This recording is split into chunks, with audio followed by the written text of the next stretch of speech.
Hello everyone, I'm Dead Knight, and this is In It to Win It. Today we're going to be talking about Core Set 2021's Warlock card pool. We're going to talk about the best card in the set, the worst card in the set, and the most interesting card or change in the set according to my opinion. So for Warlock, almost every card has gone under some serious revamps and at least has a tiny buff. But one of the things that Core Set has a lot in common for Warlock is the amount of damage you are doing to yourself, either in terms of resources by discarding card or just damage to your own face to play overstatted or undercosted cards.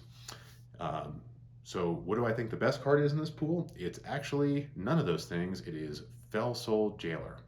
Now this is going to be a little bit of a hot take because Felsoul Jailer appears situational. It is a 4/6 for 5 mana demon. On a battle cry, it pulls a minion out of your opponent's hand and makes them discard it, and then on a death rattle, it puts the minion back. So why do I think this is the best card in the set when it doesn't affect the board when you play it, and it costs 5 mana? Well, it is one of the only cards, possibly the only card, that pulls a card out of your opponent's hand unconditionally. So you have cards like Star Student Stelina, which take a card out of your opponent's hand and put it back in their deck, and you can only do that with Outcast. You have cards like Gnome Feratu and Ticketus that pull cards out of your opponent's deck, but a card that your opponent has already drawn, even though it hasn't done anything for them yet, is still a resource. And removing that resource without any save from your opponent unconditionally is huge. Even if they kill it right away and the card goes back into their hand, they still have to spend resources to kill it, and then that's a minion they couldn't play on their turn.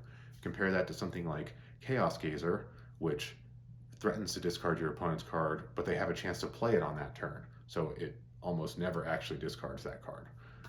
This guy gets rid of the card, and then if you were to silence it, or transform it, or prevent the death rattle with Death Warden, or do anything to prevent the death rattle from triggering, then it is a huge windfall for you by removing a creature from your opponent's deck, and there's nothing they could have done about it. So that is a very exciting card, and it's one of the only cards that doesn't hurt you in the core set. So I'm expecting this to get some action, and it's a very high ceiling card for me. Worst card in the set, I'm going to go with Dread Infernal. This has been around since launch. It is a 6/6 for 6 mana.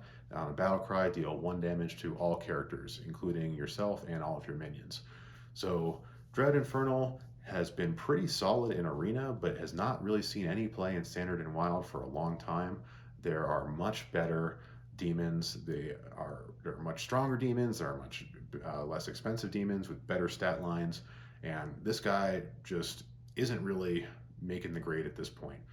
Dealing 1 damage to your opponent's board at times can be really clutch, but to have one of your 30 cards be devoted to this isn't really going to do you much good when there's all kinds of things out there like Hellfire that can do a better job at clearing your opponent's board and for less mana. So Dread Infernal has been shelved for a while, and I don't think it's going to make a comeback, especially with no changes.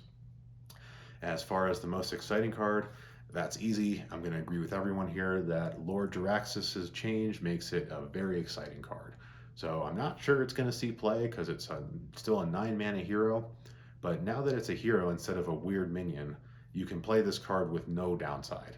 So before, Lord Jaraxxus was a 3/15 demon for 9 mana that would replace your hero with Lord Jaraxxus, which means that all of your health and any armor, if you had it, goes away, and you just become a 15 health hero with a 3/8 weapon and a hero power that creates Infernals.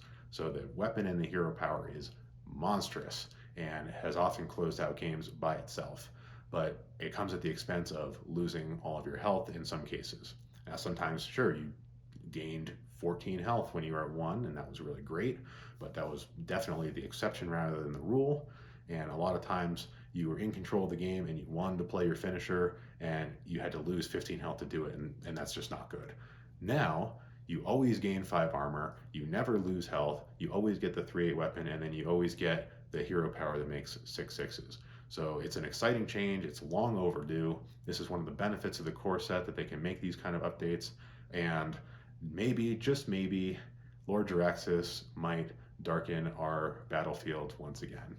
So let's see if that pans out. And please leave some respectful comments below and tell me what you think about the Warlock pool in Core Set 2021.